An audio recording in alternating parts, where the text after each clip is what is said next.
A human being who self-identifies as trans may feel that their identification is true to their experience, and maybe it is. I'm not here to tell you about your own experience, unless you're open to it, in which case I've got some ideas. However, transgender is not an ontological category. It's not real. It is a lie. It destroys a person's humanity bit by bit, beginning with the body. There are two ontological categories of human: male and female. Transgender is a euphemism used to describe a sexual delusion and or fetish, like William Thomas and his autogynephilia. Yep. There is a perfectly valid reason why a person would not want to date a trans person, and that is because they are not homosexual. A trans man is a woman suffering with her identity, taken to an extreme and often irreversible end. Acknowledging this distinction between the sexes, that there is male and female, isn't bigotry. Men and women are meaningfully different. The very concept of transitioning has a false basis. A man cannot become a woman, and a woman cannot become a man. Mutilating your body doesn't magically turn you into the opposite sex. In fact, the acronym contradicts itself a couple times over. The belief that one can change their ontology and should, if they do feel uncomfortable in their body, or they do feel like they're more masculine than they are feminine, or whatever it is, if you believe you can, and you should, because that would be your true self, you've kind of annihilated the whole category of gay men and lesbian women. Like, you've invalidated those identities. It would also mean that gender is not fluid, since the recommended course of action is permanent: medication and surgeries. It means that a person cannot truly be non-binary because there exists a binary from and to which one can change. These self-identifications cannot all be true at once, yet they're all squashed into the same nonsensical acronym. Why though? Transitioning is a word used by transgenderists to describe medical malpractice. That's what it is. Call a spade a spade. People who may or may not be suffering from sexual confusion or gender dysphoria or even autism and depression, these suffering people are given cross-sex hormones and they're having their healthy organs chopped off. Their bodies are being mutilated because of a way that they feel. They do this, the people, not the doctors. That is a whole other level of evil. But the people do this to cosmetically appear more like the opposite sex, because there is an opposite, a binary. And it matters. It matters if you are a female. It matters if you are a male. This is part of who you are. This should not be happening to anyone, least of all children, but it is. Am I transphobic? No, because that would mean I have a fear of transgenderism. I do not.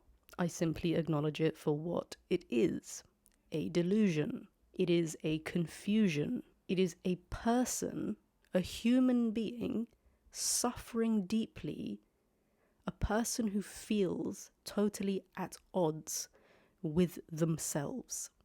That's worst case. Majority, majorly though, it is a massive social contagion, especially among young women and teenage girls. These are facts. But rather it is the mass exploitation of people who are confused and vulnerable. People looking for a way to fit in, or people looking for a way out of their own personal hell. You might claim that many cultures historically have accepted and celebrated transgenderism. You'd be wrong, obviously. That, it's the big bad white man and his white religion that informs this perspective. The Western construct of the binary. Down with the patriarchy or whatever. No, the West has a very different construct. The rest of the world, and for all of human history, they're all in agreement about men and women and that you can't become a man. It is the rejection of the binary that is a Western construct. Gender ideology was itself invented by some old white guys mid-20th century. The roots don't run deep, historically speaking. The recognition that men are men and women are women, and that those two categories of human are immutable. Now that goes way, way back. There are, or were, some cultures where a man may play the role of a woman, perhaps for sexual or religious ritual and routine. No one ever believed that a man could have babies and breastfeed. No one ever believed that a man could actually be a woman. And personally, unless you're seriously mentally ill, I don't believe you believe it either. I do not believe that the majority of the people who promote this truly believe that a man can have babies and breastfeed, that a man can actually become a woman. But this is the modern delusion. This is what happens after years and years and years of rejecting objective reality in favor of your subjective feelings and experiences about stuff. This is what happens when you allow the latter to rule the former. This is what happens when you abandon God. This is what happens when you abandon tradition. What's quite funny, in a not so funny way, because this is ruining people's lives, it takes a civilization so advanced, so very privileged as we are here in the West, particularly the US, also the UK and other areas in Europe, to come up with such a whack conceptualization of reality, of humanity. I do not believe that anyone actually believes that a man can breastfeed a baby. It's not only absurd, it's perverted. It is a disgusting, horrendous thing to do to a baby. That is, if we're actually talking about a man. See, here's the thing. This is the way that language has been manipulated. When people claim, yeah, men can have babies, men can breastfeed, yeah, men can do it all. What they're actually saying is this female who is making themselves appear cosmetically like a man, this person can breastfeed, this person can have a baby because that's their biology. So no, it's not a man. It's not a man doing it. It is a woman. God save us. Sometimes it seems as though we've moved so far away from valuing the truth that no one even cares about these distinctions. No one even cares whether or not it's true, as if it's not even a factor in what we should and shouldn't do. Truth isn't what people, what the media, what politicians are concerned with. Humanity, primarily and more so than ever before, concerns itself with self. Within the LGBT plus slogan, there is 2S. This refers to two spirit. The claim is that this is a Native American concept, the transgender indigenous. Yeah, really, this was an invention of gay activists in the 90s, and it describes something spiritual. It doesn't describe a physical male becoming a literal woman. Here's the other thing.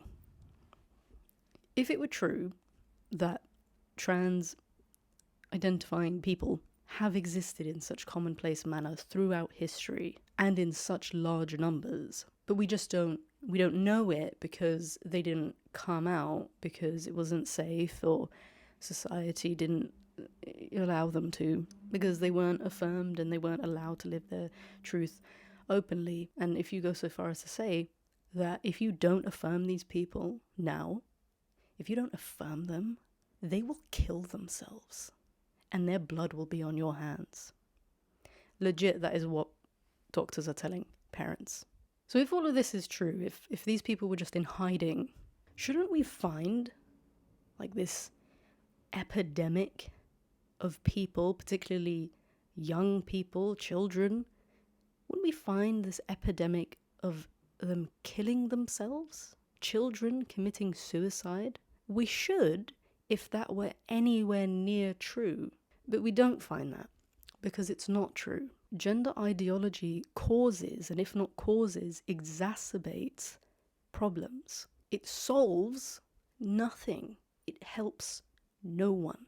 And this is where I'm coming from. Truth matters more than your life, let alone your feelings. There is nothing left to fight for without truth. There's nothing to love, nothing to live for, no joy, no freedom without truth. I speak about this issue from a place of love. Love toward those who have fallen into this false and destructive ideology. In recent years, the number of people identifying as somewhere in the LGBT plus thing, the number of people has exploded, and this surge has been driven by Gen Z. A vast majority of them identify as something in the LGBT. Looking back at the percentages, at the number of people or young people or whoever who identified in any of these ways, and looking at the current numbers, it is a statistical impossibility. There is something else happening here. We're looking at a social phenomenon. Something like banana. Inappropriate. This is not based in biology. This is a kind of social mania. In saying that, all teenagers suffer with body image issues. I'd say especially girls. And the reality is that we grow out of it. This period of time, this teenager time, it is so short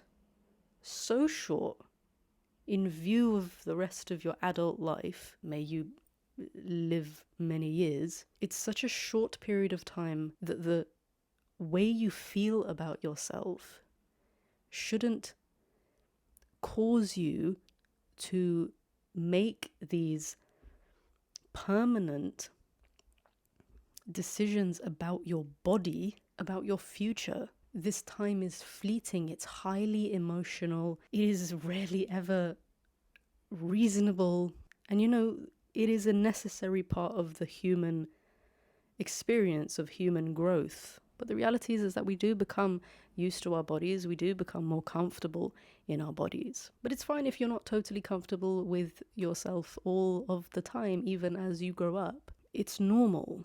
You're just not taught that it's normal. The thing is, it's during this period of vulnerability that the radicals swoop in and they affirm delusions and confusions and discomforts as if these things are your true self, that this is who you are. And these vulnerable people are led down the rabbit hole. They are cultishly severed from their friends and families. Anyone who truly loves them and seeks the best for them, or rather anyone who opposes the ideology, and they're thrown onto the conveyor belt of transitioning. And that's it. If anything goes wrong, no one's held accountable. That's it. You just get on with your life, or not, because you want to kill yourself. You are nothing to them.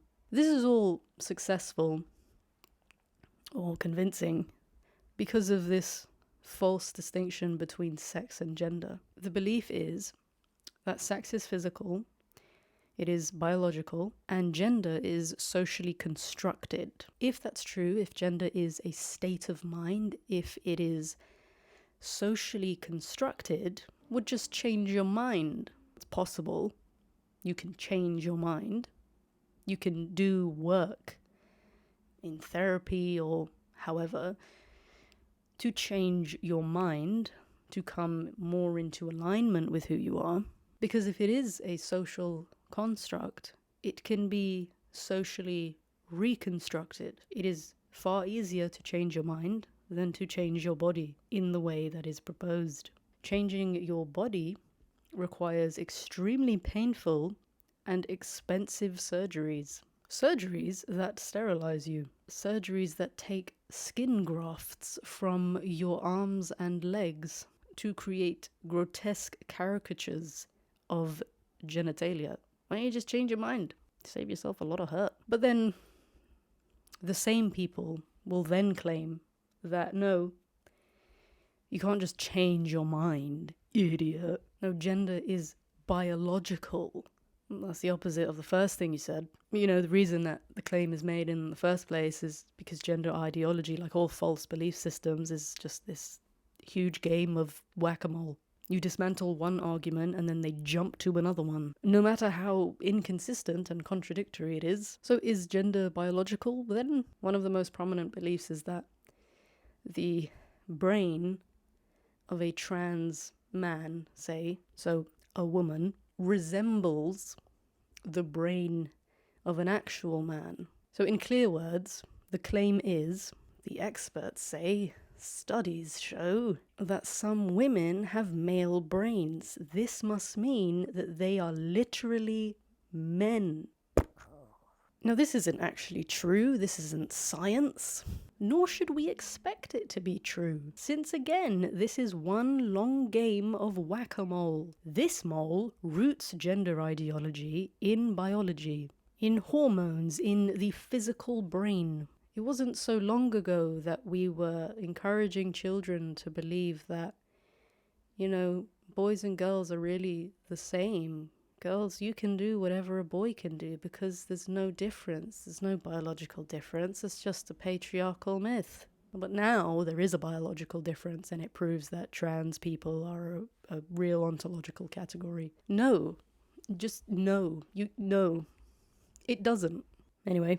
You cannot simultaneously be a man and a woman. They are opposite things. Even in the super rare cases of anatomical or chromosomal ambiguity, intersex, it isn't even all that ambiguous. A person can still be classified as one or the other. Trans, however, there's no ambiguity. You are either a male or a female. The problem is that you mistakenly believe you're the opposite. And the bigger problem is that everyone is telling you, yeah, you are. There is no biological basis for sexual delusion. While it's important to establish that, it doesn't answer the question of transgenderism. Gender identity is not in your brain somewhere. But not every real thing is physical. Love is non-physical. Language is non-physical. Most things we really care about, most things we hold dear, are non-physical. They are nonetheless very, very real. The only way for a person who supports this whole transgenderism ideology, the only way for them to make any kind of a semi-coherent case is if they got just a little bit theological. That is the only way to resolve this. Sex is the body, gender is the soul. Sex is the physical being, and gender is the metaphysical being, or part. It's not two separate beings. But most transgender activists, I'm going to go ahead and assume, and I think I'm right, that they're not particularly religious. Most probably wouldn't want to talk about transgenderism in these terms. It's a little religious sounding, and because at least the majority would believe that, religiousness is just a bunch of fantasy, they would reject that as a way to describe their identity, because it makes it seem less real. Many people reject the existence of the soul for that reason. No, the soul is way too much of a Christian idea. But that would be the most coherent view of the argument, and it's really not all that coherent. But it means leaving the realm of science with a capital S and entering the realm of theology. Transgenderism in its most coherent form, which again is not saying much, is a religious belief that makes three central claims concerning the relationship between the body and the soul. 1. The body and the soul are totally separate and can therefore be in conflict. 2. Our true identity has nothing to do with the body and has everything to do with the soul. 3. When there is a conflict, we must reject the body and entirely accept the soul, even to the point of mutilating the body. That pretty much sums up transgenderism. I don't know about you, but this sounds familiar. Sounds like some form of an old Gnostic heresy. That is, that the physical world is like this evil facade, that the physical must be rejected in order to attain this, the secret, mysterious world, or knowledge. A funny note on this way of understanding transgenderism is that when you look at the Gnostic heresy, when you look at Gnostic dualism or Manichaeism, you find that it's not the common people, it's not like the you and me who really believe this and push this idea.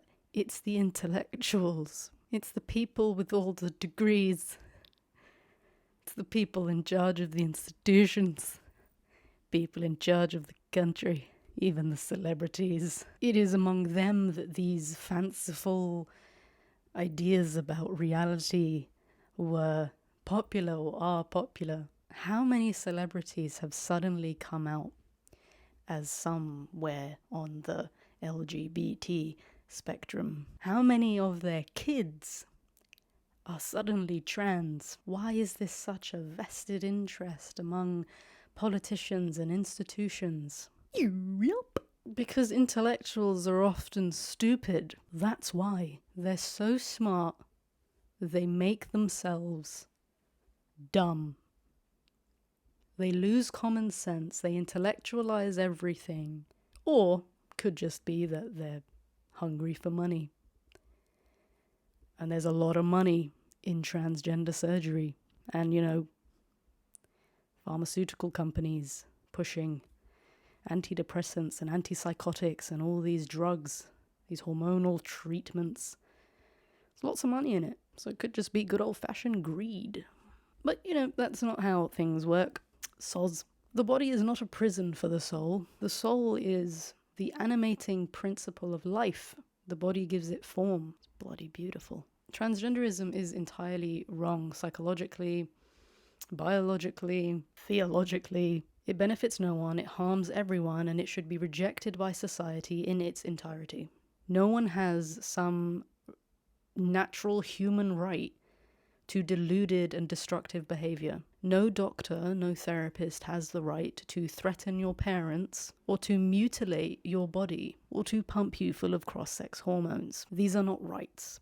This is madness. The way to love people is to speak the truth in love to them. The world teaches you that the truth is cruel and that if someone tells you they're a woman and they're a big 6-foot hulking man with a beard, well, gosh darn it, you should affirm them and tell them they're a woman.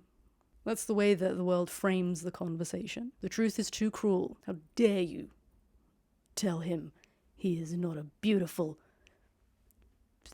girl. Or the world would frame the conversation and go so far as to say, there is no the truth. What are you talking about, you psycho? There is only your truth and my truth. But also, I don't want to hear your truth. And also, you must submit to my truth because I am part of a protected class. Okay?